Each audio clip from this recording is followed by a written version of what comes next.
అండి టేస్టీ అయిన summer drink ఇలా చేసుకోండి. టేస్టీగా చాలా బాగుంటుంది. ఇప్పుడు ఒక కప్పు పుట్నాలు వేసుకొని అందులో కొన్ని బాదాములు, జీడిపప్పు, ఒక ఇలాచి వేసుకొని మెత్తగా పౌడర్ లాగా పట్టుకొని అందులో నుంచి ఒక పావు కప్పు తీసుకొని దాన్ని మనం పక్కకు పెట్టుకోవాలి. ఇప్పుడు ఒక చిన్న తోటలో ఒక అల్లం ముక్క, ఒక మిర్చి, కొద్దిగా పుదీనా వేసి దాన్ని దంచి పక్కకు పెట్టుకోవాలి. ఇప్పుడు సత్తుపిండిలో మనం హాఫ్ స్పూను సాల్ట్, మనం దంచి పెట్టుకున్న పేస్టు, కొన్ని వాటర్ వేసి దాన్ని అంతా కలుపుకోవాలి. అంటే పావు కప్పు అంటే మనకు ఒక్కరికి అవుతుందండి ఈ డ్రింకు. ఇప్పుడు దాంట్లో నిమ్మకాయ పిండుకోవాలి. ఒక నిమ్మకాయ అయితే సరిపోయిద్దండి పులుపు.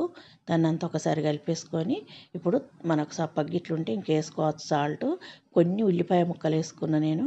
ఉంటే కొత్తిమీర వేసుకోండి. సజ్జగింజలు వేసుకోండి 2 స్పూన్లు. సజ్జగింజలతో మనకు బాడీ నుంచి వేడిని తీసేస్తాయి.